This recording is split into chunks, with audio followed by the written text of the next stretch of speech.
This episode is sponsored by BetterHelp. Hey Darklings, Kaylin here. We know our generation has a surplus of pretty darkness in common, and if there's one thing unpacking our upbringing has taught us, it's just how essential therapy is for shining a flashlight on the darkness in our own lives. I don't know where I'd be without mine. I believe every human can benefit from the perspective of a licensed therapist. Whether you're familiar with your own inner workings or you're just looking for a listening ear, you can give BetterHelp online therapy a try by going to betterhelp.com/prettydark and receive 10% off your first month. I get that online therapy can be tricky, but I've been seeing my therapist online since 2020, and I'm here to tell you that it's absolutely worth it. Getting started is always the hardest part, and BetterHelp makes that easy. You can begin right from your phone or computer in whatever way makes you most comfortable, via good old-fashioned phone calls, video chats, or even messaging, if that's more your style. We enjoy this frightful nostalgia and learning about how it all connects, but Darklings know we're also passionate about healing and growing from what we learn. If you dare to do the same, head to betterhelp.com/prettydark. There you can answer a few questions, and BetterHelp will match you to a professional who has years of experience helping people like us. Plus, you can switch therapists at any time, so you're sure to find the right connection. Millennials are ditching the stigma and owning our mental health. And with BetterHelp, you can build a relationship with a professional all from the comfort of your own home, just how we like it. Visit betterhelp.com/prettydark or choose That's Pretty Dark podcast during sign up and enjoy 10% off your first month. That's betterhelp.com/prettydark.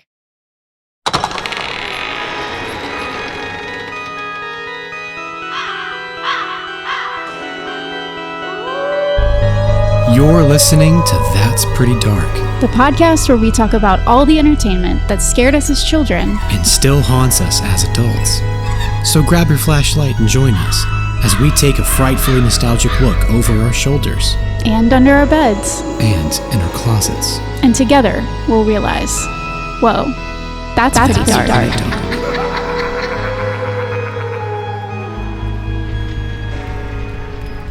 You know, when you're just like going about your day, you know, maybe recording a podcast episode, nothing major. You're just like, yeah, like you do. I wish this was like special.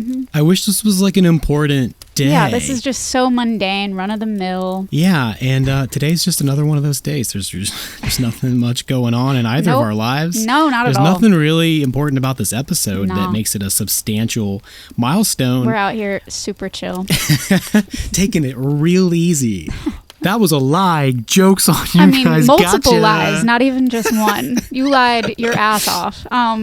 Got you. Hey, guys. Got you guys. This is episode 100 of That's Pretty Dark. That is a 100. That's a 1 and a 0 and a 0. We're talking triple digits. Oh, my God. I can't believe we've made it this far. I can't either. Overwhelmed with gratitude and disbelief that we are 100 episodes into this little show. And people are still listening. Maybe more than ever. It boggles the mind. And that's the weirdest part. That is the trippiest part, that you guys are still with us listening to our show, That's Pretty Dark Podcast. My name is Christian Mott, 100 times.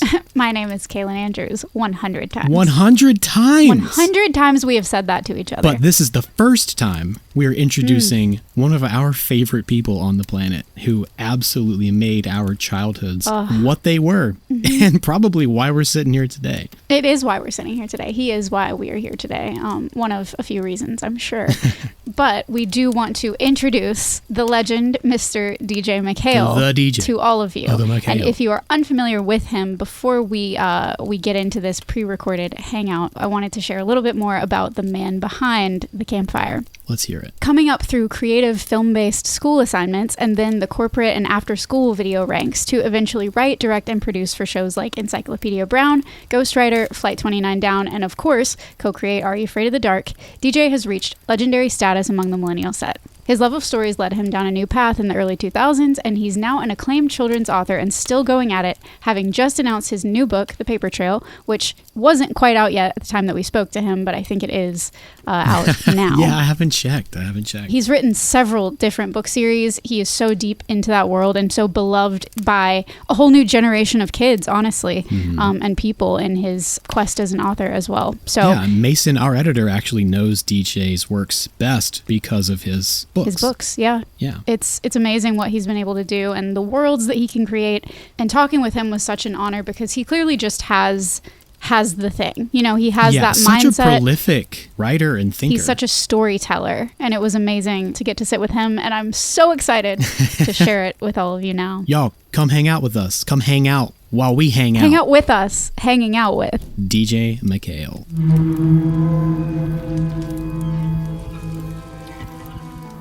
So I don't know if you know, DJ, but we've been talking to you like you're a freaking patron saint on these airwaves for nearly 4 years. Truly. We're so thrilled to have you here. Thank you for being here, sir. Could not be more thrilled. I'm thrilled that you're thrilled. This is awesome. DJ was just asking us why we haven't had him on Yeah, sooner. why and we did don't it know. take so long? We're like, that's on us. That's our bad. That's Because clearly here he is. Like, he's willing, and we are so, so grateful for his time today. Well, you know, I'm only here because you passed the test. And I told you. Hey, well, tell us all about we that. can talk about that. We will. We would love of to. your questions. We can. That sounds amazing. We would love to hear your thoughts. We made sure it came up for our own egos. We did. We structured that in there. But let's begin. Yes, first off, with the beginning, you know, we have all these ties to folklore and children's horror and your origin story, because you really kind of are, in our minds, in our lives, in our childhoods, the arbiter of children's horror. And we know being scary wasn't your sole purpose. You were preferring to bend our minds with the creepy and the weird and the thought-provoking and the surprising, and you allowed for the spooks and the scares along the way. And we feel the same way around here, because we know that the picture is always so much bigger than just the scare. And we think that some of the best horror, as it were, is actually most tied to our humanity living inside those eerie, like, in-between places, lurking in the shadows. So you have joked, or said before, that you grew up in a haunted house. And you mentioned that the intro to The Twisted Claw had some personal resonance for you. And we would love to hear more about this experience or others like it. The way the very first moment. Very beginning, yeah. The dark Oh, happened. yes, the intro. Yeah. Mm-hmm. The cold open, if you will, which is the only cold open we did in 91 episodes. Yes. But I had to introduce the concept of what was going on, where it's the kid in bed, and he's asleep, and suddenly his eyes open up, and he goes, "Oh no, not again!" And the camera pans over, and the closet door opens up, and this dark, ghostly Iconic. thing comes out. Truly iconic. That does tie into the haunted house, actually. Okay. So that happened at the haunted house Yes, for you. not exactly the way it was in the show. I took some creative liberties. We have to do that. The haunted house I grew up in, the house doesn't exist anymore. But it wasn't until my family moved out of the place that people started sharing stories about it, that we all had kind of creepy things that happened in that house. I had two specific ones that I can remember. One was, I was just a real little kid. I woke up middle of the night, and I was scared for whatever reason, and I got in bed with my parents. All the stories centered around the second floor hallway. Oh, That's where everyone's had weird things happen to them. man, if it has a central location, that's... Yes, exactly. It was. Yikes. I don't know why, but well, actually, I think I do know why. But what happened to me is I was in bed between my parents, and for whatever reason, I woke up and I pushed out my arms. I looked out into the hallway, and I saw, as plain as day, this dark, ghostly creature just float by Oh my God. the door, and I went, whoa, and I went. Under the I covers, went back. because where else do you go? Yeah. Now, and so I kind of depicted that in Are You Afraid of the Dark? I didn't wake up the next morning thinking, "Oh, that was a dream," and there he was. I added that. That didn't happen. You're telling me that was not based in reality. No, that was not based in reality.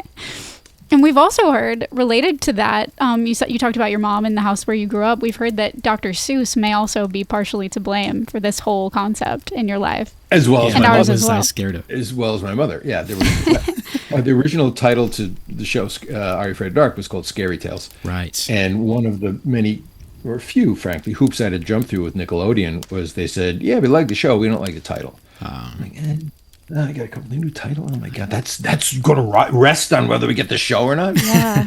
My mother loved scary stories. She called them "ooh yeah" stories. It's like, "ooh yeah." Yeah.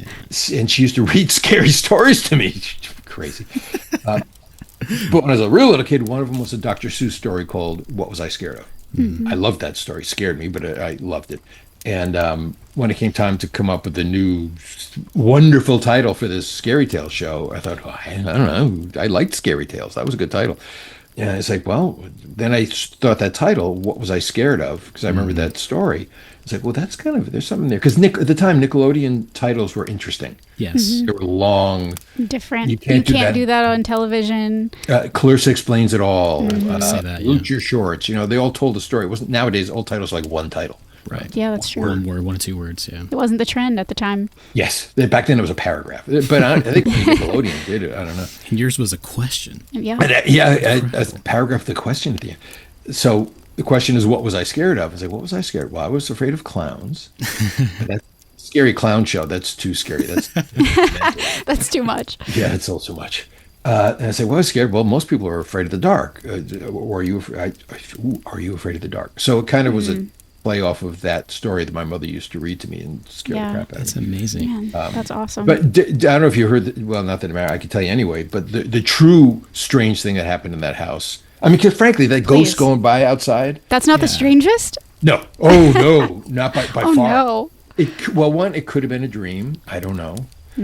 Our house was also kind of on a road. It could have been a car driving by at night with headlights, because sometimes headlights go through the window. It could have been a shadow or something. I could explain that.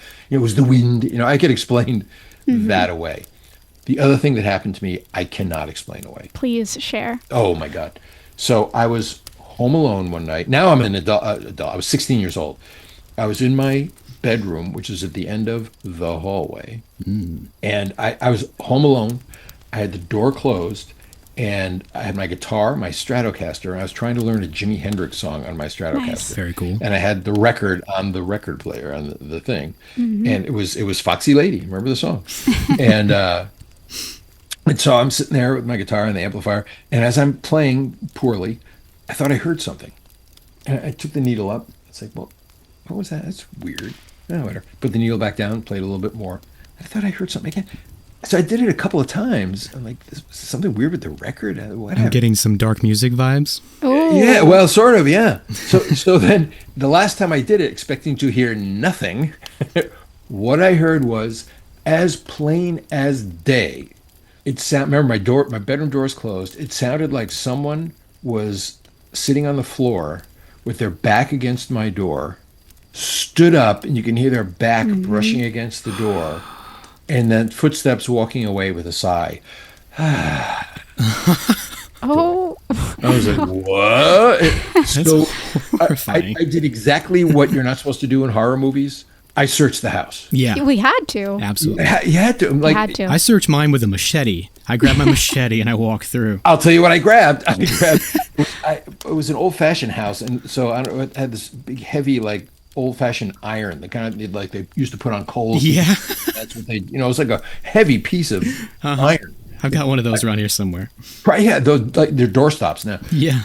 But I went around this house, and I thought for sure it was my brother-in-law, because my brother-in-law was visiting, and that's the kind of thing he would have done. Sure. And I went under beds, I went in closets, Oh my God.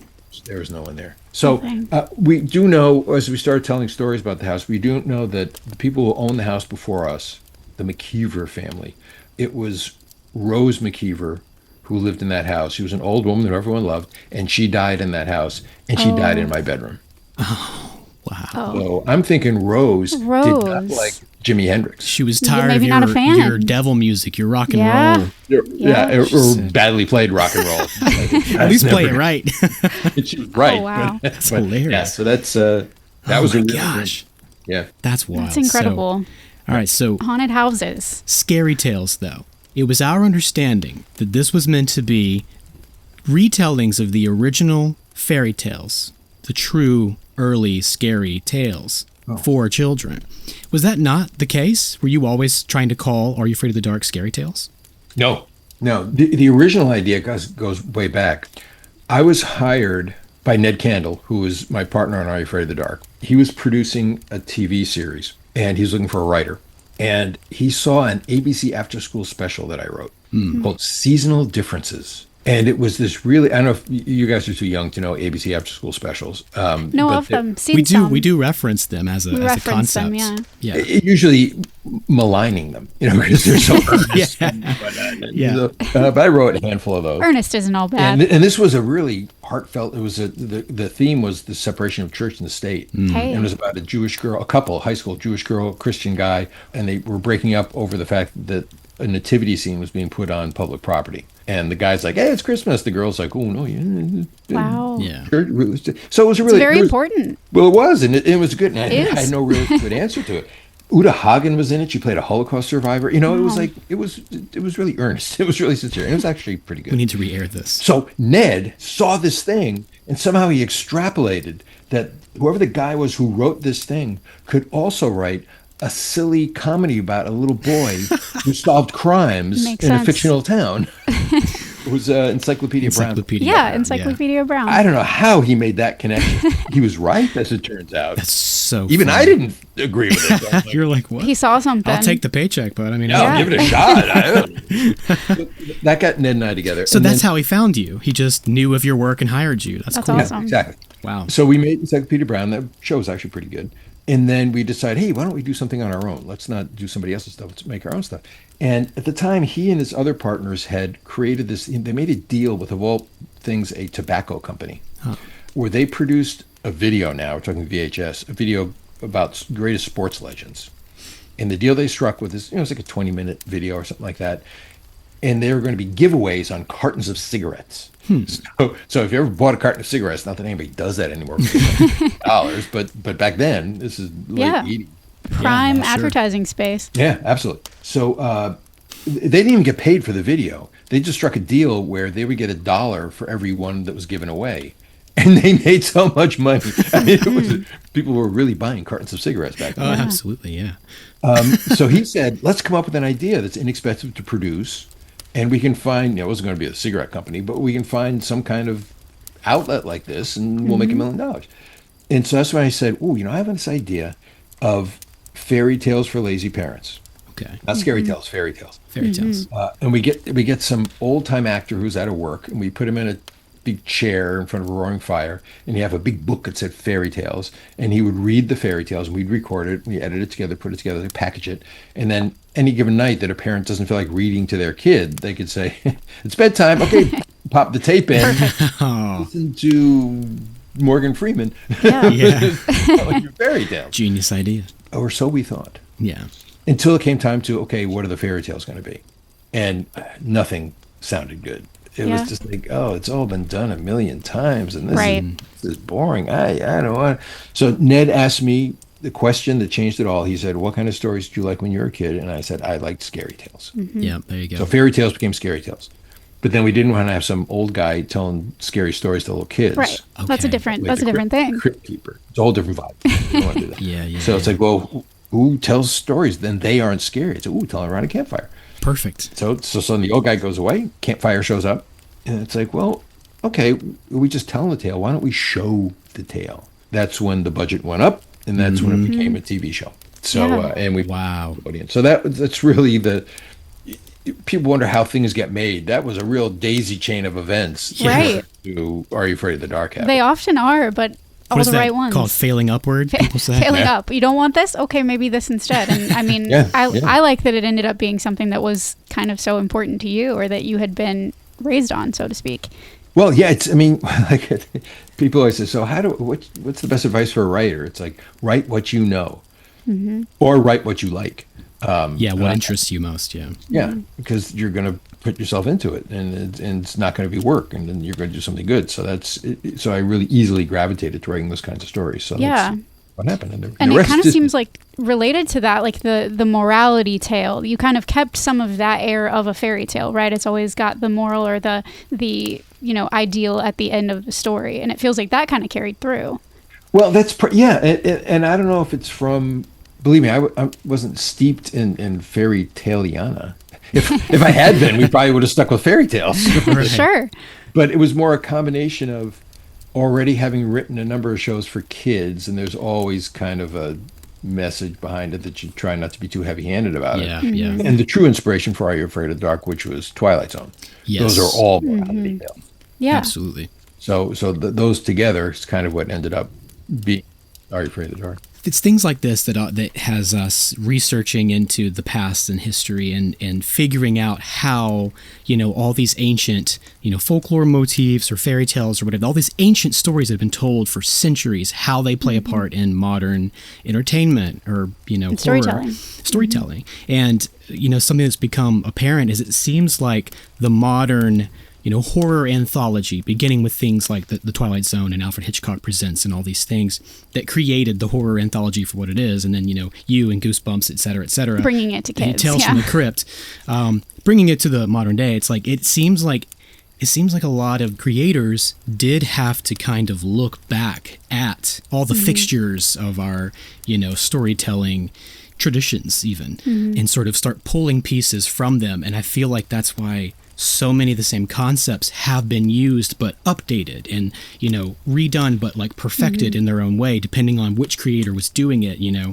It's a very interesting observation that we've made on our show. Right. It comes up just often. seeing all these patterns in the shows that raised us. Repeating. It goes back. I went to Catholic school, and they always told us New Testament parables. Yeah. Right. Absolutely. Those are all morality tales. That's what we were raised on too. It's the storytelling tradition, the Greek chorus. it goes back. The Greek chorus, So, yes. So yeah, and they're all some kind of. To call it a morality tale sounds so after school, but they are. They're cautionary. That's the genre they're in, cautionary tales. Yeah. Yeah, they're cautionary. And so yeah, and that's as old as Aesop sitting on a rock in Athens telling 100%. Don't do this or that's going to happen. So yeah, that's classic. And you're right. I think that, and I'm the first one to admit this, is that you kind of go to those tropes to see how you can update it or give a different spin on it or put your own spin on it, whatever happens to be. Because there's a reason that it has lasted so long. There's a reason it is, kind of standing the test of time. Yeah. Well, sure. There's a reason why cliches are cliche. Yeah. It's because they're good. So the trick is to do it without looking like you're doing it. Right. Yes. Which I think you did a fantastic job of, because as we've really been able to dive into the, inspirations behind these stories, so we're researching, all kinds of things, and we notice that there are these threads or ties that we never would have, seen just with the naked eye until we started looking deeper, which is something that fascinates us. It can't be seen with the naked eye. It's Well, that was also lighter than air. That was something that the intention also was, drawing upon the storytelling tradition in general, going back to, as we said, the Greeks around the campfire. Yeah. But it was also Nickelodeon.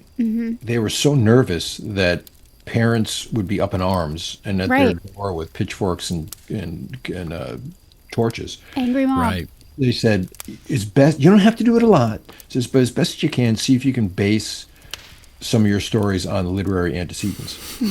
And it's why I don't think I ever realized it this at the time. It wasn't until I looked back and realized, oh yeah, right, that I think this is why they chose that I made Twisted Claw for the pilot, because that's not what I wanted the pilot to be. Okay. The very first episode I wrote, just cold out of the box, was The Tale of the Prom Queen.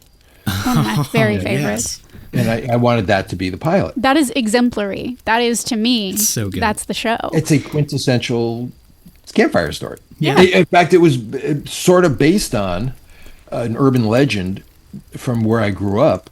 The one town over, I heard a story when I was a little kid about there was a girl on graduation night who was waiting at this corner to get picked up. It was a corner of a cemetery, which I think is convenient for the storytelling, but I don't know if it was by the cemetery. And she got hit by a car and died on graduation night. So every graduation night of Portchester High School, you would see this girl on the corner again. So that's really going from an urban legend or a local urban. Exactly. Yeah. Something you knew. For sure. Yeah. So that's when I came to, what am I going to write about? Boom, my head went right there because I'd always heard that story. But when you're making a TV show, you write a script to say, here's what it's going to be. And they're like, okay, write a couple more to see if you can stay in. Okay, fine. So then I wrote Twisted Claw and I wrote Dark Music, I think. Oh, wow. And phenomenal episodes. yeah, so I wanted to do Prom Queen. And they said, no, do Twisted Claw. Because of all of our episodes that had literary antecedents, that's the one that was most on the nose. Yeah. Sure. Following a literary antecedent. Although Jekyll and Hyde was pretty close Jekyll too. and Hyde. Sleepy Hollow. Yeah, but Twisted Claw is like beat for beat. But here's the That's claw. true. No, you're right. You're right. Right. Absolutely. Absolutely. That's kind of I've kind of wondered if that wasn't a way for you to kind of stick it to them of like, I have to base this off of classic literature, something educational for parents. I'm going to go with classic horror. How's that? Like, I mean, was there any part of you that just sort of knew what you were doing there? Like, were you weighing those scales yourself, or were you just like, all right, well, we're doing a scary show. Let's do some classic gothic horror. You know, if I remember, this is a long time ago, if I remember, I don't think they gave me that mandate. And it was a very loose mandate about the literary antecedents. Gotcha. That point yet. Just kind of if this works out. I wasn't until we went to series that I think they said that. Okay. So I was more like, I always loved that story, The Monkey's Paw. Okay. Why not use it? So it probably was the chicken before the egg, where they saw it and went, oh, this could be our out. So you did okay, yeah. You gave it to them on a silver platter. There you go. That makes sense. Perfect. Yeah. Definitely. Was there ever any, whether it was a literary antecedent or maybe another like urban legend that you knew of or heard, were there any of those stories that you would have liked to explore, you wish you had the chance to play with on the show? No, I think we used them all. There were a couple, not necessarily urban legends, but literary antecedents that I tried to find a way in with the kid-friendly thing and just couldn't do it. One was Frankenstein. Yeah. I'm trying to remember now. I think in the latter season, 6 or 7, we might have done something that was kind of like that, but it's just too gruesome a concept. Sure. Yeah, all these different body parts. The body parts are not a good. Let's sew them together on camera. It's okay to have one in a jar, but not to. Yeah, right. A specimen. The whole episode in silhouette. Yes, exactly. Right. And the other one was anything by Poe. Oh man, I couldn't. Gotta love Poe. Poe to a kid. That's a hard one for sure. It's just too dark sometimes. I tried. But I had other people try, but no one came up with the good thing. So if you had two young, go-getter writers who were willing to accept the challenge, I mean, come on, DJ. What if we pitch you the idea? What if we nail it? Yeah, it never got to happen. Got to go back and do it all over again. What if we do it? Well, I'll tell you, if I was still making that show today, I would take you up on it because the way that show is written, we didn't have a writing staff. Yeah, I was people sitting around. I was reading about this, and that's incredible. That is truly incredible. Was there a precedent for that at the time? Did you know of other shows operating that way? Series before, I know. I mean, with Encyclopedia Brown, I wrote all the episodes. Right, but this wasn't a typical. This was an anthology show, so that lends itself to that. It's not like there were continuing characters and continuing story. It wasn't serialized, so that you had to have everyone on the same page and up to speed to say what happens next, episode for episode. Every episode was fresh out of the box. It was a brand new thing. So at the beginning of every season, I put the call out to writers to say, pitch me ideas. Oh, wow. Right. Okay. Which is how we got so many really good ideas. And it didn't matter who pitched me the idea. I bought ideas from really experienced writers to people who had never written anything before. But if they pitched me an idea that I liked and it checked the boxes that I needed for that season or I felt was going to work, because I needed to, curate each season, so those are different things. I would then hire them to write it. So when you were you were planning for a new season and you just picked your favorite 13 pitches for that season, essentially. Yeah. So you didn't have like a master list that you've been building and building.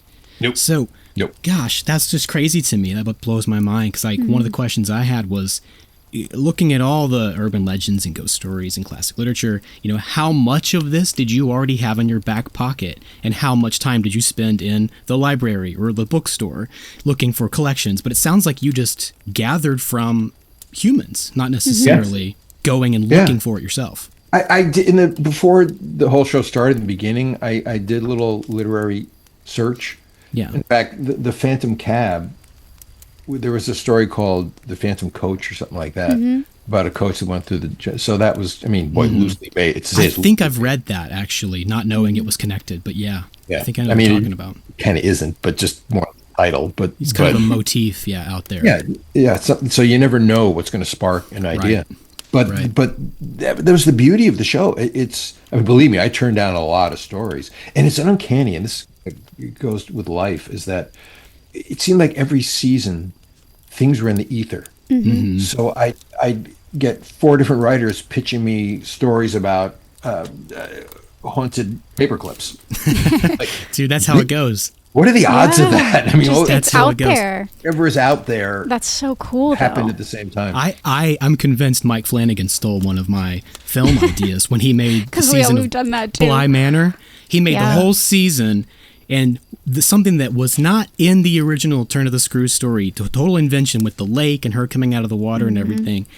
I wrote that same year he wrote that season. I wrote a feature screenplay with that exact concept in an old haunted farmhouse in the middle of nowhere. He stole it The from lake me. and He took everything, it from sure. me. Or maybe he did. Maybe he did. I don't think he did, DJ. That's kind, but I don't think so. No, but who knows where you got the inspiration Yes. for that? And Yeah. you both may have. Gotten it from the same Absolutely. source, No, that's- which I that's the love thing. that. That's the thing. Things do float through the ether. I mean, two rival film studios will put out the same movie. The prime example is the Prestige and The Illusionist that Yeah. year, 20 years ago, where both those came out the same summer. It's like, where did these things come from? How are That's the true. same movies? Two Frankenstein movies come out the same year. I mean, it's just wild. It's wild. I don't think So, anyone has ever. I mean, I think everyone recognizes that happens, but no one has ever been able to scientifically no one can explain decide it. how No. it happens or specifically what happened to make that happen. It lends credence to the existence of muses, you know, the collective They're just unconscious. dropping or ideas whatever.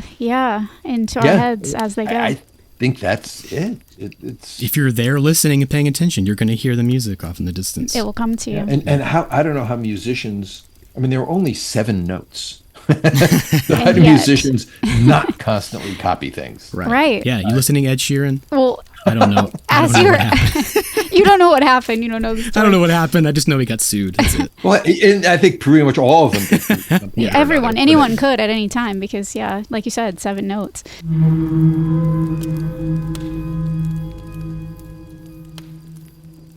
Yeah. But speaking of those 7 notes and how those ingredients can, come together and make all kinds of different stories, when you were getting all of these pitches from so many different sources, were there any specific ingredients that you looked for in an idea or a script that made you certain that it would blend in, like the sugar and spice and everything nice of Are You Afraid of the Dark? Absolutely. Yeah, yes. The answer is yes. and I think it's the thing that made Are You Afraid of the Dark special. Yeah. Because there are a lot of scary stories out there. Shows, movies, and whatnot. Some are So good, some many. aren't so good. But Are You Afraid of the Dark was unique, not only because it was the first, but as we said before, this wasn't just about Boogeyman of the Week to scare. I mean, some of the episodes were, but it wasn't just that. No. So inevitably, a pitch would go something like I'd say, "What's your story?" And they'd say, "Oh, I've got an idea for a haunted computer mouse." I'm like, okay, who are the kids? I'm like, I don't know, a couple kids. Anyway, whenever you use it, it'll take you to a website that no one ever heard of before. I'm making this up somewhere. Sure. Right. I'm like, oh, okay, that sounds really cute. It already sounds like an episode. It's interesting to me. So Yeah, I mean, it's and they're like, but who? I said, who are the kids? They're like, who cares? Like, no, you don't get it. You have I to want care. a story about a kid or a couple of kids who are going through some kind of relatable Right. kid conflict. Doesn't have to be hugely dramatic. Some are, some aren't. Right. That we're going to care about them or hate them, whatever. We're going to care, good or bad, and they'd be interesting to watch, even if they never found a haunted mouse. Right. Because then, when they find the haunted mouse, that's when it then all comes they together. were with them. Yeah. And somehow the haunted mouse helps to resolve whatever their relatable conflict is. So Sure. there's, and we had some episodes that were truly dramatic and heartfelt, others that were just silly and heartfelt. But that was, I think, what made Are You Afraid of the Dark special, is that they weren't just disposable.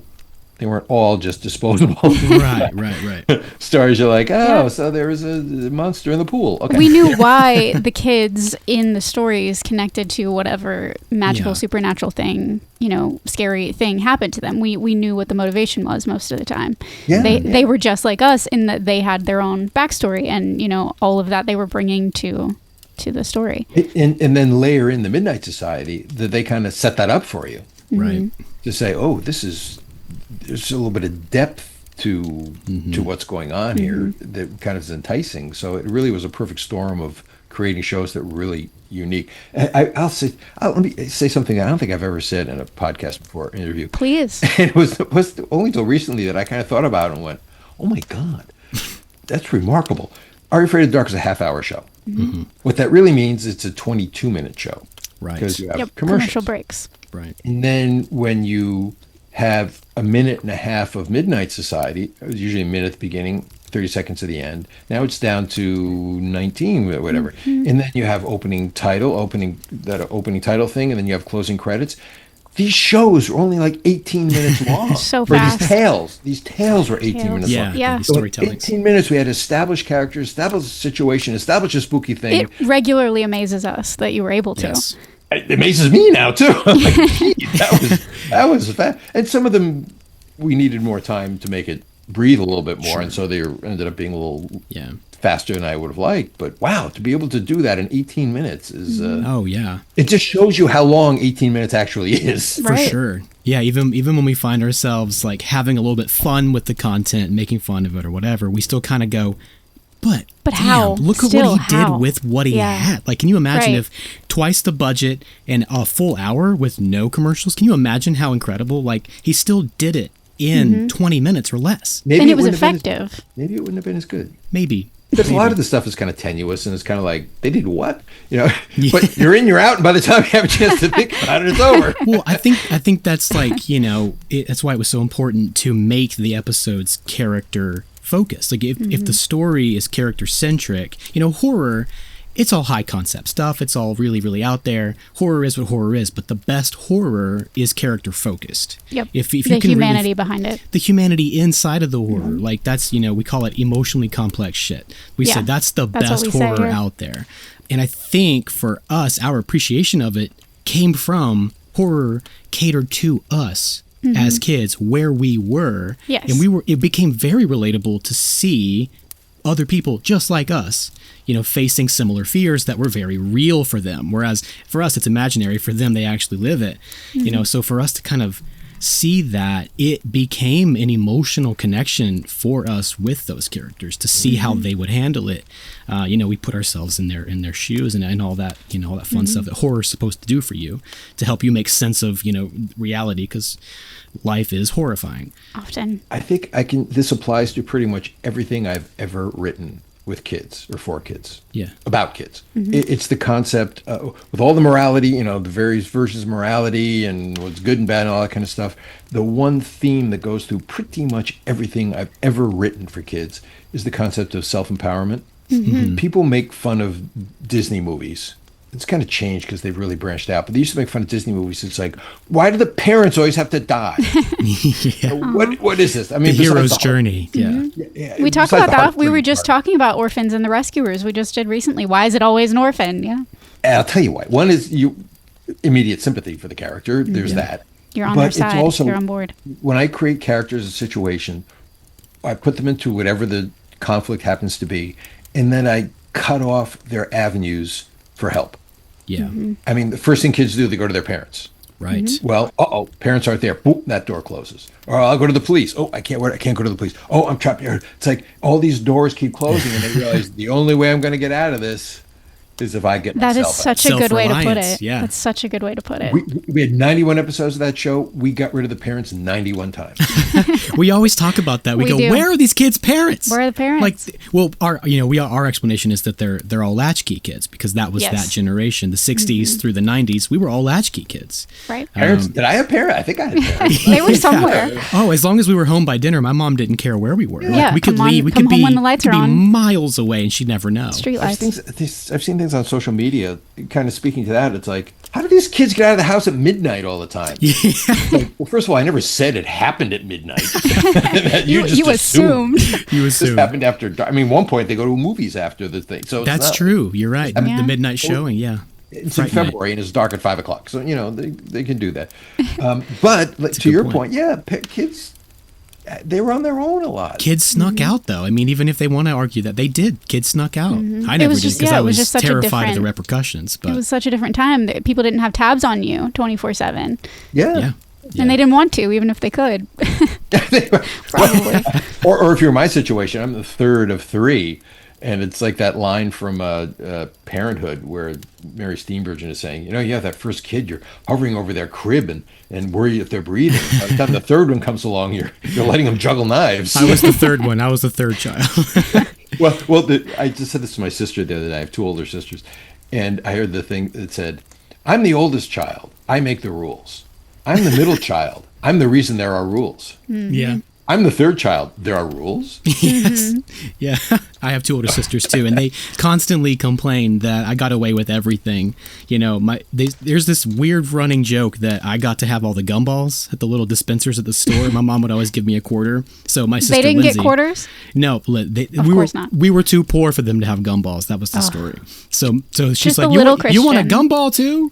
You know, it still comes up every single time. But they won the lottery once you were born. So, hey, Exactly. here's your quarter. I enjoy. Oh, man. I feel like that kind of leads us into our next section, Caitlin. Yeah, What do you I think it does. We were talking about the reality and where horror ties into reality and how it comes from who we are and what we are. And do you know where your kids are at 10 p.m. every night? Do you know where your kids are? The Where whole your children are? the whole spirit at that time was this stranger danger. You know, there was always the question mark. We don't know what's lurking out there. And then hand in hand with that, the satanic panic.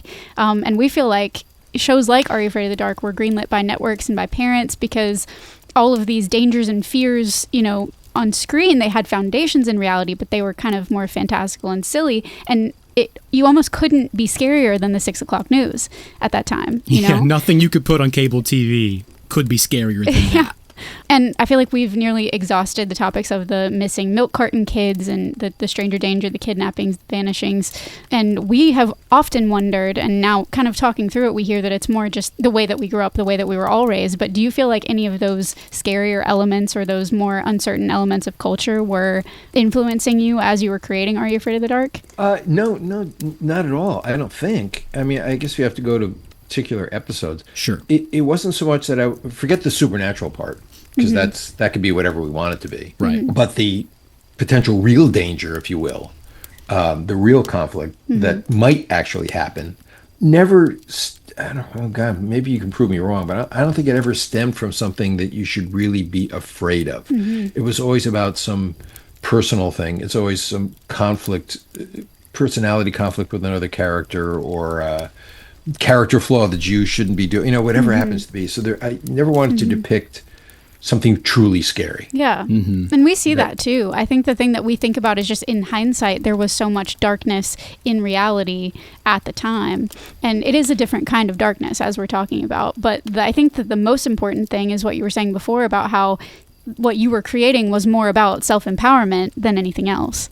Yeah. And you were using, you know, they didn't have the resources. And, you know, at the time you were creating the within yourself the ability to deal with it when you don't have those resources. And in culture at the time, a lot of people, a lot of kids, like you said, Christian latchkey kids, a lot of kids didn't.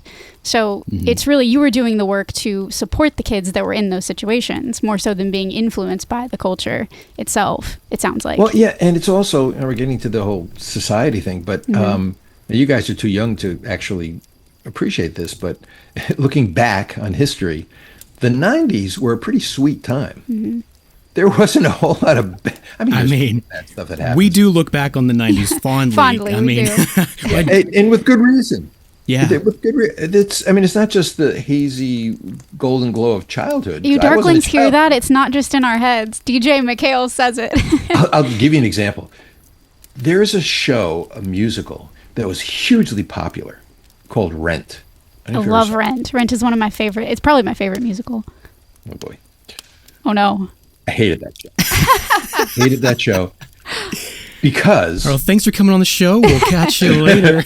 well, there were multiple stories that went through Rent. The only one that resonated with me, now I'm an adult watching Rent at this point. Right. The only one that resonated with me as being truly scary was the AIDS story. And it is, yeah. But other than that story, which was it was pretty superficial. It's all these relationships, problems people are creating for themselves. That's true. Yes. That's absolutely true. You don't know how good you have it. You're wah. Yeah. You spoiled brat. You're singing songs. I get the AIDS guy. I get that story. I'm with you on that. But the other ones, like, you're just looking for conflict because there's not much, at least societally speaking. Right. There's not much conflict going on now. Hey, Yeah, but what I've noticed, that's what people do. That's what humans do, and it is endlessly infuriating. Yes. But yes. I mean, and it's all relative. If you're that age in the '90s, you're not thinking, "My God, I almost went to Nam." You know, No, right? Yeah, no, yeah. It's a different mindset. It's a different mindset. You can't know what you don't know. Yeah, I mean, boy, talk about. I mean, I don't want to get into politics, but it's like in the '90s, the government worked at a surplus. The budget, there was money, and I just remember driving around going, there's so much construction and road work going on here. Wow, they're spending the money in good place. This is really great. Yeah. That hasn't happened since. So the 90s were kind of a little bit of a renaissance period. I agree. No, in a lot of ways. Yes, in a lot of ways. I think for me with Rent, it was more about the, you talked about you went to Catholic school. We were both raised ultra conservative. So I was looking at a world that I wouldn't have seen otherwise. And that's why a lot of the things that we loved was so important to us. Oh, my parents hated Rent for that reason. Mine did too. Like, oh, it's awful because it's so hedonistic. These, exactly. They're all going and to so hell. It was more the window into something else. And that's also something that you provided to us as well. It was relatable, but there were these, outlooks that we would have never been able other to perspectives that we wouldn't have been exposed to also.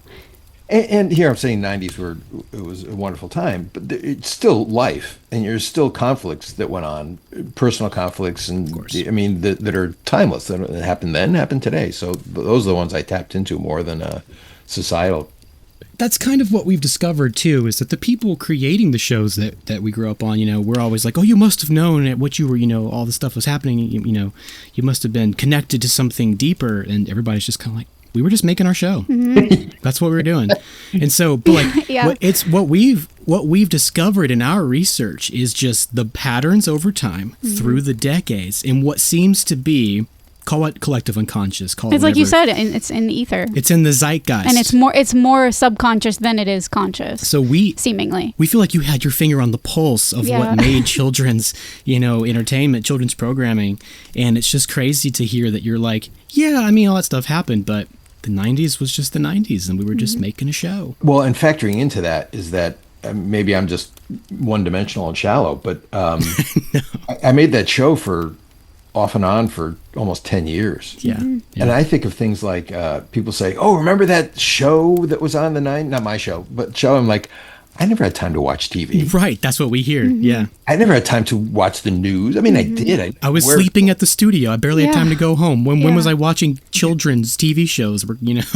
There was one point, I just mentioned some the other day, or we were mixing one of the episodes, and the guy who was the post-production sound guy in the studio there, he had a custom little tone on his computer, which if there was something, a time thing or whatever, the sound would go off, which was unheard of back then, but he was a sound guy, so he had it. Yeah. And he had this weird little sound, and I was like, what's that? He goes, you don't know what that is? I'm like, no. He goes, that's like the transition music in Seinfeld. I'm like, what's Seinfeld? Oh, no. That's so great. The landscape of TV, the way people interact with TV, is different now than it was then. There's these pop culture cycles, the 30-year cycle that we talk about that kind of goes around in circles. Related to that, do you feel like there is like a cyclical connection? You were in it then. Hopefully now you have a little bit of time to watch TV or watch, whatever you like to watch. Do you feel like from a generation of kids that were raised on things like Are You Afraid of the Dark and those adjacent, now to the creation and the popularization of more like cerebral horror, like we were talking about with Mike Flanagan, do you see that maybe you had a hand in that by kind of shaping what we at the time, were enjoying or what was resonating with us? I guess. I mean, the landscape is so different today. Yeah. Specifically, what I mean is there is such a glut of programming. I'm not talking movies now. Movies are actually kind of going down. Oh, yes. But just between so many outlets, there's so much out there that the answer to your question is absolutely. But then there's just so many examples where it's nothing like that. It's just you can come up with a theory as to why some show is being made today, and I will find you a show that supports that theory, because there's just so much. Let me be an old guy for a second. Please. I've been old since I was 7, so. Yeah, me too, actually. Yeah, we're just now aging into ourselves, really. Old soul. Finally, I'm becoming my own grandpa. I'm telling myself to get off the lawn. These darn kids today, the youngins, they don't have, I'm making a global statement here, but an appreciation for what went before. It's in terms of culture and media and whatnot. And the reason for that is when I was young and watching TV, there was hardly anything on TV. I mean, there were three networks. There wasn't Right, even just a few studios. The few studios. There were also, I happened to grow up in New York, so therefore there were some local channels. Local channels didn't have the money to produce things on their own. You know, they'd produce news. They'd produce usually an afternoon kids show that was dirt cheap. Right. And then at prime time, they'd license whatever the network was doing. But for 70% of their airtime, they would license old movies, old TV shows, you name it. And so growing up as a kid, I was exposed to the history of media. My favorite shows, when I made that movie you mentioned before, Tower of Terror, I brought swing music into it so much. I had such an affinity for swing music in that era. That is solely from all the old Abbott and Costello movies I watched Sunday mornings growing up, because they always had the Andrews sisters on or something like that. Kids today, they don't know who the Andrews sisters are. They don't know who Abbott and Costello is. They barely know who Seinfeld is, because that was 5 minutes ago. Yeah. You know, it's like, boom, it's over. And especially with, you know, our phones and whatnot.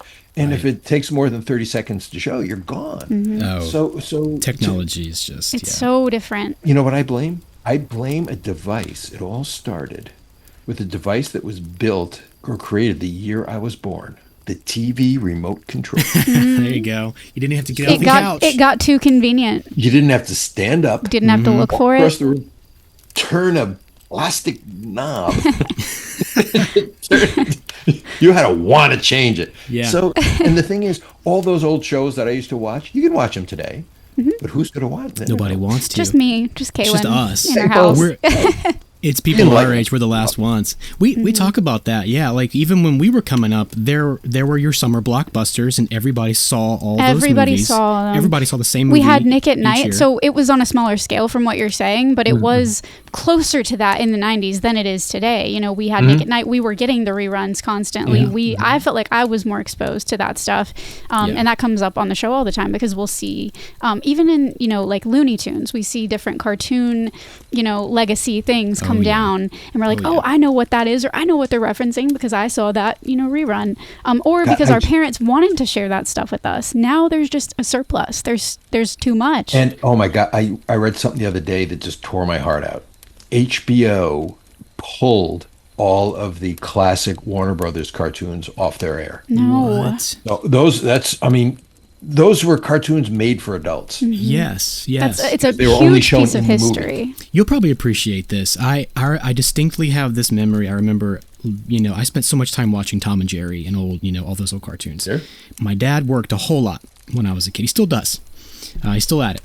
But I remember he came in one day. I maybe came in from work or something. He sat on the edge of my bed, sat there and watched the TV for a few minutes. And he said, you know, I used to watch this when I was your age. And it was Tom and Jerry. And I was like, you can watch it with me if you want. And he was like, I got to get back to work. I don't have time. So he had to get up and go. And it was so sad. But like, it blew my mind that he had also watched the same cartoons when he was my age. Because I always thought he was so old. We talked about a lot of this stuff whenever we covered The Tale of Locker 22, because it was I think that that's actually cycle. why we talked about it. I think so. Because you kind of showed cycle. us with that episode the cycle and how, you know, our parents were kids too, you know, like they experienced life just like we do. But yeah, that the media shift has changed so much about how kids interact with media, and then how we interact with kids, because then there's less commonality. You know, at the time there were things you could reference, jokes you could make that, you know, endear you to people, and you don't necessarily speak the same language anymore. Well, you know, that's why I did something that you referenced before, Kaylin, just now, is that I have a daughter. I have one daughter. She's now 21 years old. And I made a point of steeping her in my childhood when she was growing up. She's now an animation maid at Pratt. Wow. Oh, nice. So that's what we have in common. We have all those shows in common. That's awesome. No, I mean, Bugs Bunny being one of them. But I remember I knew the moment she was going to be okay as a person. It's when, I don't know how old she was. She was probably 8, 9 years old. Yeah. And I showed her Young Frankenstein. And My she dad's thought it was favorite. awesome. I'm like, okay, you're okay. You'll be fine. My dad did almost the exact same thing with me, actually. He did That's almost the awesome. exact same thing with me and Back to the Future. As soon as we were quoting Back to the Future to each other, like if I said Great Scott about something, he's like, yep, she's fine. She's good. I'm content as long as you have a sense of humor and you can think outside the box and see something different way, your life you'll be fine in life. Those perspectives.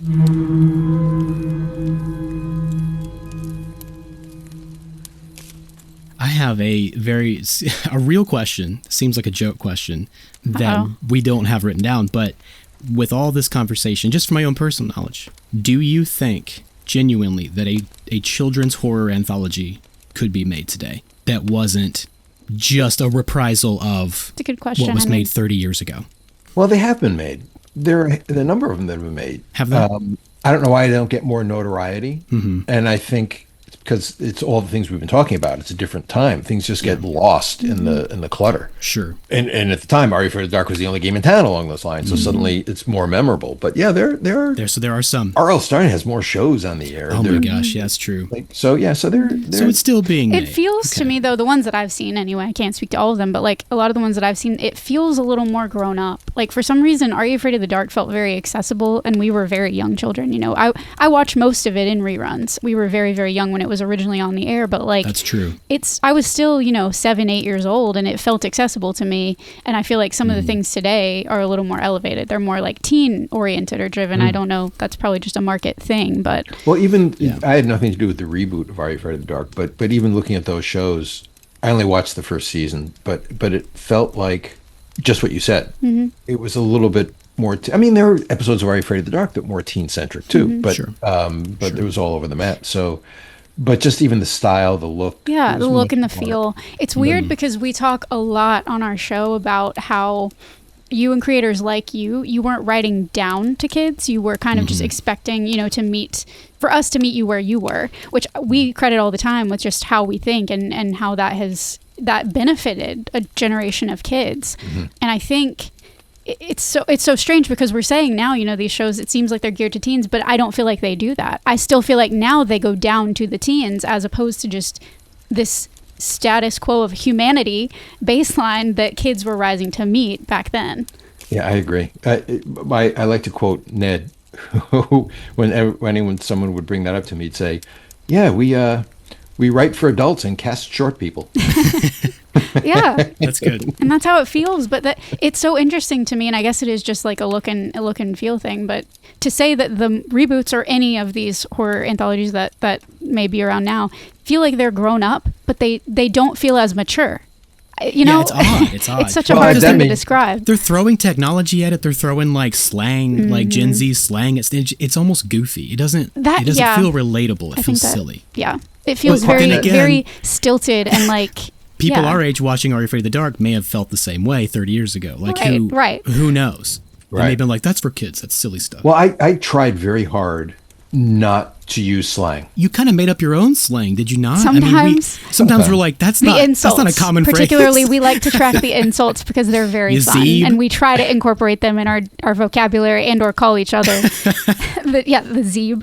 I can tell you the origin of Zeeb. Zeeb was, I don't know what the hell a Zeeb is, but Naomi Jansen was one of her writers. She wrote a couple of episodes, and Yeah. I think it was Lonely Ghost, where the girl with the red hair, or the character. Yeah, she was would be a mean. Zeeb. And I was Yeah, like, she calls her a Z. Zeeb, what the hell? That got caught in my head, and that's, I think, why I named Zebo Zebo. That's so cool. Wow. So yeah, double. From her slang of You got 2 for 1 there. whatever that meant. I don't know. And then yeah, Zebo, he calls him Phoebes. Oh, that's true too. You Phoebes. instead of We Zeebs. thought it was like feeble-minded or something. Maybe like Phoebes. You can't say that nowadays. You can't. Uh-oh, that's different. Yeah, that's Phoebe is that's a bad one.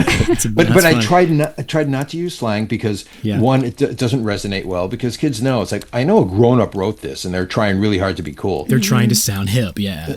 and also it dates it too. It does. If you start saying things like rad, it's like I didn't even think rad was a real word until I moved to California. But Yeah. But it puts it in time. And it's also one of the reasons that even though I get called on it, people watching the show nowadays, this isn't as bad as it might have been, especially with the Midnight Society. I had the wardrobe people say, just dress them preppy, because that is timeless. Mm-hmm. Yep. It's always dressed preppy, and you're not going to suddenly have something that's so 80s or so 90s or whatever.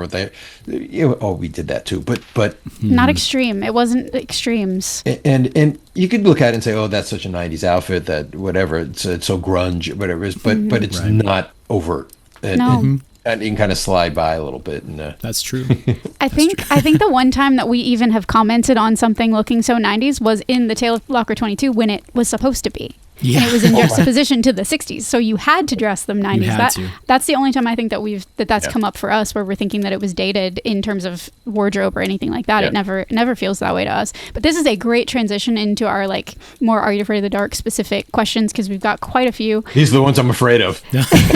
This is kind of a silly question, but we now, knowing what we know about your writing process and your lack of a writer's room, it may not be exactly how we thought. We wondered if this might be a curious case of the Chloe Brown, in that this might be a pen name we didn't know, but there was a writer named Ann Appleton who was on several episodes that we've covered so far. Can you shed any light on Ann Appleton? Because she is mysterious in terms of the internet.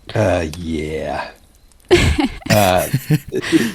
Kind of a touchy subject, actually. Oh no. Because, how do I say this without being sent to jail?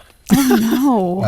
Well, we can edit if we need to. We can just take let it us out. know. No, it's not. The reason we shot in Canada is because there was a Canadian co-production partner, and they put in half the budget. But they weren't going to put in half the budget. They wanted to get all these tax credits coming back to them, so they ended up putting in maybe a quarter of the budget. But in order to qualify for those tax credits, you have to follow a certain amount of criteria. One of which is shooting in Canada and spending them, which is the only reason we went to Canada to shoot this thing, is to qualify to get this Canadian partner on there. That's why films come to Alabama, so they can take the tax credit. We're very familiar with that process.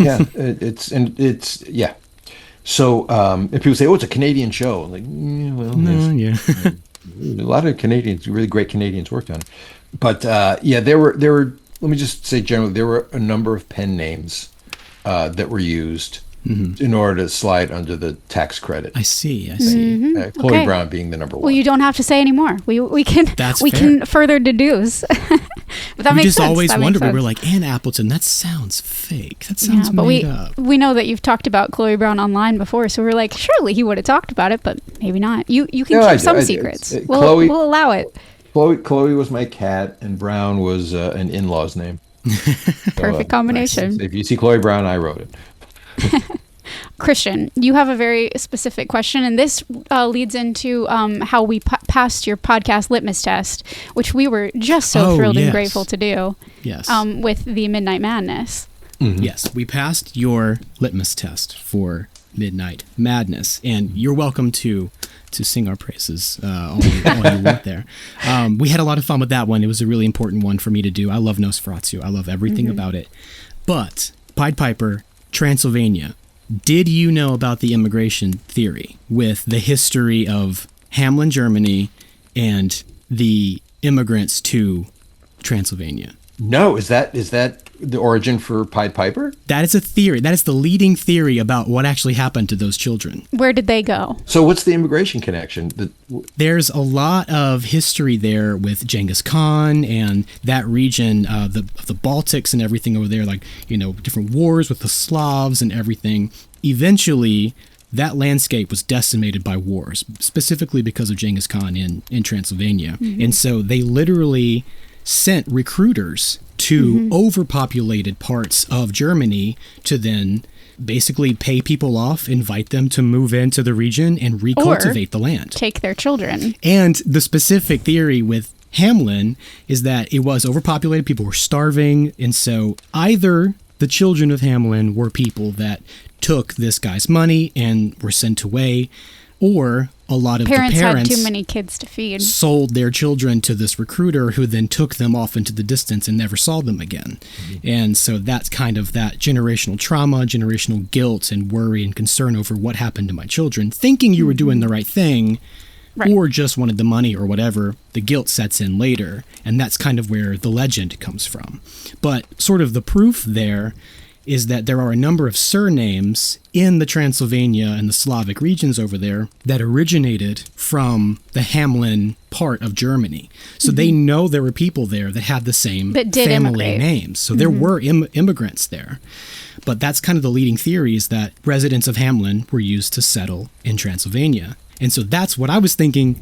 DJ must have known this because he used a German vampire from Transylvania in his episode about the Pied Piper. Okay, it's all coming back to me now. It's coming in hearing your podcast, and I think I did write to you, and I think I said you were giving me way too much credit for for thinking this through. I was just making a show. I was just making my show. That's and incredible. The fact that the episode released on June 26th, which was the day that the kids went missing, was that intentional? You didn't know that? No. Oh my God. I did not know that. Well, okay, so going back to the theory. Yeah. Pied Piper, was that a Grimm fairy tale? I don't know. It was basically everybody who wrote fairy tales ended up writing their own Pied Piper version. Oh, because I was going to ask if was one of the ones. Timing worked out, that this forced immigration thing happened at about the time that story was written. I forget the specifics, but a lot of it was documented. Actually, I want to say the Grimm version was written a couple hundred years later. So the further back you go, the details get more vague, and as it goes, more details are added to the story. So you can kind of see it building over time. So, I mean, that's just how folklore works. That's just how stories are told. Right. But the date that's used over and over is June 26th. And that's what the internet says. That's the date that episode released. According to the internet. We know according to the internet. A fickle friend. I guess would make sense. Yeah. That must have been an intentional network choice. Well, you also put your finger on it. It's like you're assuming I had any choice of when the show was going to be scheduled. I just had to ask if because that kind of goes into my whole. He must have known about all this stuff. The guy's a genius. How did he have all this information in his brain? Already disappoint. Not only did I not know, as far as I know, no one has ever made that connection between Midnight Madness and Pied Piper unless I pointed it out to them. Wow. I can't tell you how many times I've heard, oh, yeah. It's not obvious. I'm glad we could go there then, for sure. So how did you connect Nosferatu with the Pied Piper? I mean, it's just happenstance? My entry point for that story was completely different. I mean, people often ask, what's your inspiration for things? Usually there's rarely a direct through line of. Well, that's a hard question. Pied Piper taking kids, and then there's a kid in a green thing in a pan, and let's go. It's rarely that it's that. It's usually a bunch of different sources. One was I wanted to make a Dr. Vink story. Yeah. Another one was love Dr. Vink. Saturday mornings or Saturday afternoon. We always used to go to matinees, horror movies. Yeah. The Embassy Theater in Portchester, which looked like the Midnight Madness Theater. They always played horror movies there. So they would, Dr. Vink, how about if he, and I always look, what else could Dr. Vink do? Besides, he's a mad scientist. So, how about if he's a filmmaker? Oh, so it's kind of like a bunch of different things happen. It's like, and I love Nosferatu and I love things. So if he comes off the screen, so it's really a bunch of things. And it's I don't remember, frankly, I don't remember at what point in that process the Pied Piper came in. Because believe me, it's a very thin connection. It's just reneging on it. But we believe you. It's there. It's there. It is definitely there, but it's a thin connection. It's enough for me to say Nickelodeon, and this is the Pied Piper. You asked for literary antecedent, there it is. So it's, nice. I hate to look less intelligent than I am. No. Or less intent than I thought. It's all about getting these answers. And speaking of intent, answers that we've wanted for so long. Questions we've been asking. Speaking of intent, you often praise the composers, Jeff Fisher and Raymond Fabi, and we agree the show, the music for the show is phenomenal. It's one of our favorite parts. We talk about it all the time. How much did you get to work directly with the composers, and were you able to give notes on the compositions, or was it kind of just here's the general idea, I trust you?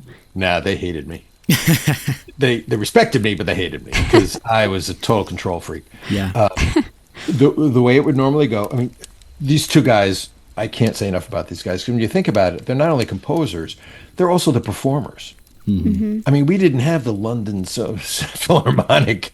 You know, Yeah. occasionally there'd be a live instrument used to supplement, but it was these guys at their keyboard with all the various music chips. They I mean, played all genius. that. I don't, yeah. it's It's amazing. incredible. So the way it went was, you know, I had the show and I had the type of music in my head of the because in the very beginning when we first started making the show, the Canadian producers who at that point they had only done animation, they had not done anything live action, and apparently the way you score animation is you create needle drop library of Yeah. music. And it's like, oh, here's the chase scene, get the chase scene. Here's the fun scene, get the thing. And they wanted me to do that in Are You Afraid of the Dark? And I was like, Yeah. no. Each one of these movies, these are little movies that have their own personality, their own needs. There's no such thing as a needle drop on this thing. They No. have to be unique And scores thank every time. goodness you did that. I mean, It was one of the few times I had to put my foot down to say, no, this is not going to happen. Yes, So we found these two guys who were awesome, and they each had their strengths. Like Jeff always did the kind of more wacky, adventurous. Like he wrote the Dr. Vink theme song, he wrote the Sardou theme song, but I always give him the shows that were a little bigger in your face because he was such a good guy at creating themes and whatnot. Where Ray was more thought provoking and heartfelt, and he'd always get the more dramatic episodes. That's not to say they couldn't have done the other one, but their strengths were really in those areas. Yeah. So I get the rough cut back, and I'd sit down, or the lock picture actually, and I would spot it myself. I'd say, we're going to come in here, we're going to go out there, we're going to come in here, this needs to do this, needs to do that, it needs to do that. Because in so many ways, those guys saved a lot of episodes because they helped not only to create the spookiness, but sometimes they told the story that wasn't necessarily on the screen. I mean, incredible. And they did. It elevates it so much. I had heard you say somewhere else, you said before the music got added, you maybe weren't a fan of certain episodes or certain scenes. And then when the music, it changed everything. It changed everything. And they saved show. I mean, they also elevated shows too, but they saved a lot of shows. And so then we'd sit down with the meeting and I'd say what I had in my mind. And I remember one specifically with Jeff. It was Midnight Madness.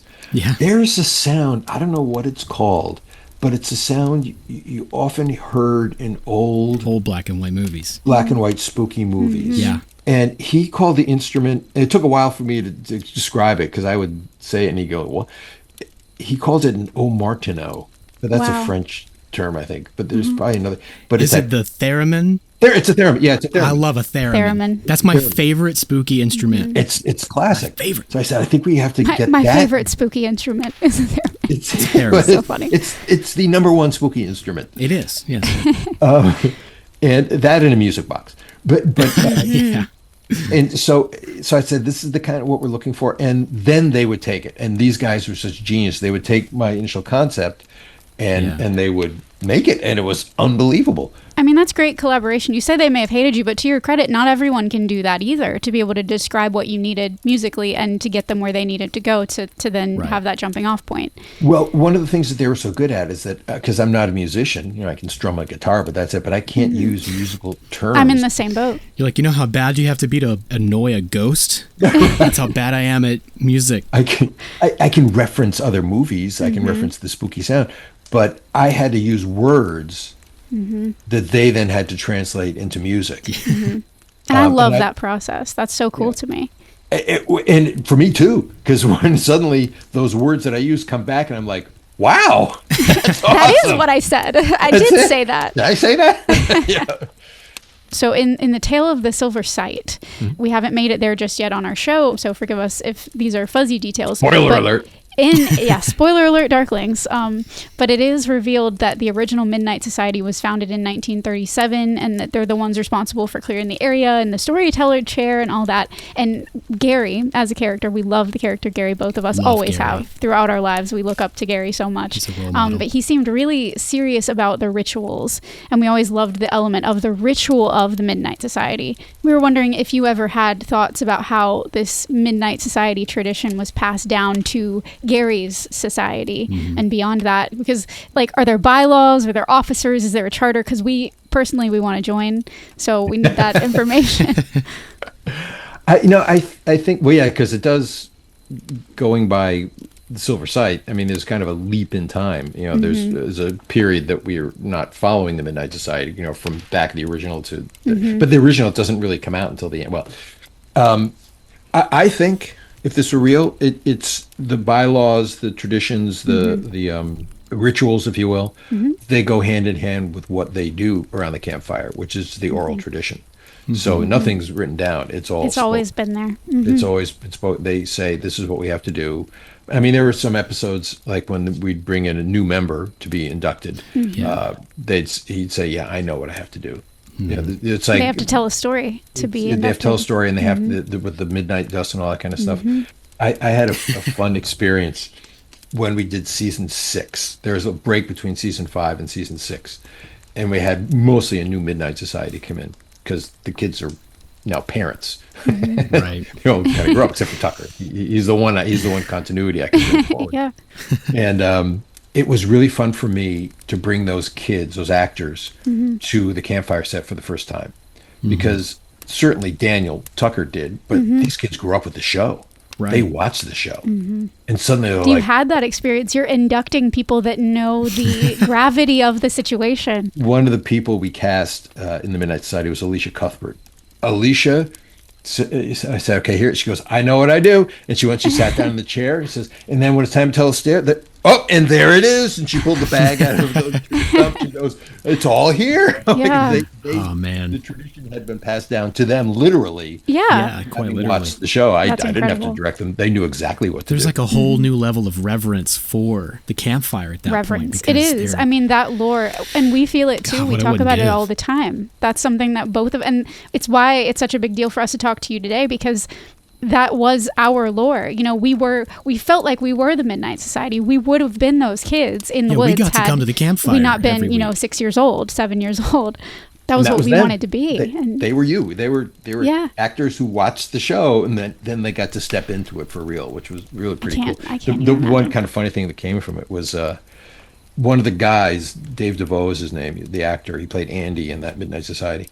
He actually was in an episode. He was in the Tale of the Manaha. So as they're all talking about, we saw we know what to do. And I said, well, Dave's an alumna. Dave's been in the show. Like, you were? It's like, yeah, I was in the Tale of the Manaha. It's like, wow, so he's like a vet here. You get to be in a tale and in the Midnight Society. Yeah. That's a big deal. And so Alicia said, well, I was in an episode too. I was like, what? You were? He goes, yeah, I was in an episode. And I cast every kid in that show. I knew everything. And I thought there's no way she was in it. I said, so I was thinking maybe it was Goosebumps and she didn't know you or something. Yeah. So I said, oh, really? Who directed that episode? She said, you did. What? Oh, no. What episode were you in? She was in what we thought was going to be our final episode, The Tale of the Night Shift. 65. Oh, my God. And we thought that was going to be our last episode. So there are a lot of Easter eggs in that episode that I put in just as homage to say this is our last episode. I read about where the door closing. The door closing. That was that would have been the final. They don't put out the fire at the end. It's the one time they don't put out the fire. So keeps burning. If you probably don't remember the episode, but it's about a vampire who's loose in a hospital. That was me and my sister still talk about it to this day. She's like, do you remember that creepy green-faced vampire thing in the hospital? I'm like, yes, that's the one. Now that you say it, I remember it too. It's so scary. That was one of our boogeyman shows. And so I wrote and directed that one. That one haunted me for years. It actually I came back. I only directed the Midnight Society in the first season. It just became too much, so I didn't direct them after that. But I came back. I directed that Midnight Society. So this is our last Midnight Society. I'm directing the last episode. Got to. So in that episode, if you recall, there's a scene where a nurse comes out of a room and she hears a giggle. And she looks to the end, and the camera goes over, and there's this cute little blonde girl in a bathrobe standing there. And the nurse says, honey, what are you doing out of your room? And she says, ha, and she turns and she runs away. Nurse runs after her. Well, it's the vampire, and nurse goes, and the vampire That was Giving me Alicia. chills as you're talking about it. I don't even remember directing her, but I do remember the wardrobe person coming up to me before we shot, and this cute little girl with her bathrobe, which is, how's the costume? I'm like, perfect, you look great. that was Alicia. So that was wow. that was the memory. Here's a legacy too. That's that awesome. lives in my head for sure. I think that's why I've been afraid of little girls ever since. I don't trust them. Right. You never know. Can't trust them.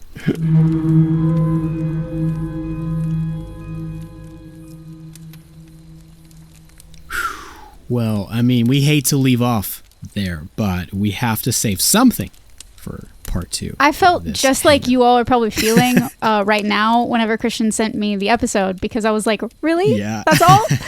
But we do have a whole part 2 that's waiting. He was so generous with his time. He really was. More generous than we even expected, and he gave us so much to think about and so much to talk about, and so we were able to create a whole second episode for your ears. Just enough content to do it twice. 100 and 101. It's 101 episodes, not future fur coats. It's Are You Afraid of the Dark 101 with DJ MacHale. So you can't miss it because he tells even more stories next time. I mean, we get deep into his making of Tower of Terror. I loved talking with him about Tower of Terror. Things. So it is just as much worth the wait as this was, and we're very excited. So be sure to hang out with us again. I can't wait. Honestly, I cannot wait for y'all to hear it. This has been burning a hole in my pocket. We don't normally record so far in advance, and it has just been like I've been just dying to get it into y'all's ears. So I'm super pumped. Glad we get to do it, and it's all because of you guys.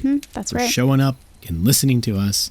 They just yap into these microphones. It means so much to us that you care as much as we care about this stuff, and you all gave us the opportunity to talk with someone that we idolize. So seriously, wouldn't be possible without we can't y'all. thank you So, enough. Thank you. And in the meantime, before part 2, you can always join us on social media at That's Pretty Dark Podcast, at That's Pretty Dark on TikTok. You can email us, tell us what you think of the Hangout at That's Pretty Dark Podcast at Gmail.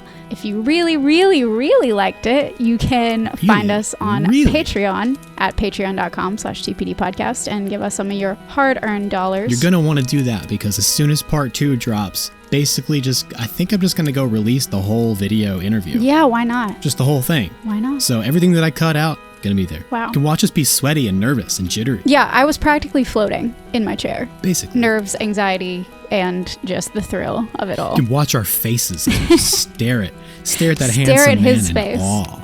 And he stares at our face. Watch our face staring at his face staring at our face. He even maybe showed us some props. Oh, yeah, that's right. So if you want to be privy to that, you won't be able to see it unless you join our Patreon. it's a good place to see them. Are we convincing you? Are you convinced? Is this intimidating? Is this intimidating? It's the best we can do. All right, guys, we're going to let you go. We're going to let you go for now. Thank you for doing this with us 100 times. A hundo. Congratulations, Christian. Congratulations, Kaylin. Congratulations, us. Congratulations, listener. To you. Thanks. You done did it. And we're going to do it again next time. And we're going to sign off now and stop wasting your time. Bye.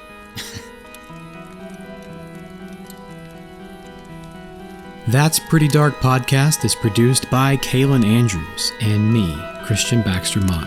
With music by Jonathan Simmons and cover design by Halftone Horror. You can support our show by supporting our sponsors or go to patreon.com/TPD podcast to unlock all the Pretty Dark bonus content we have in store. Please share your experiences and let us know what shows, films, or villains still haunt you from childhood on our socials or at that'sprettydarkpodcast@gmail.com. For all other information, visit our website, that'sprettydark.com. Remember, you're never really alone. So, until next time, sweet dreams, everyone.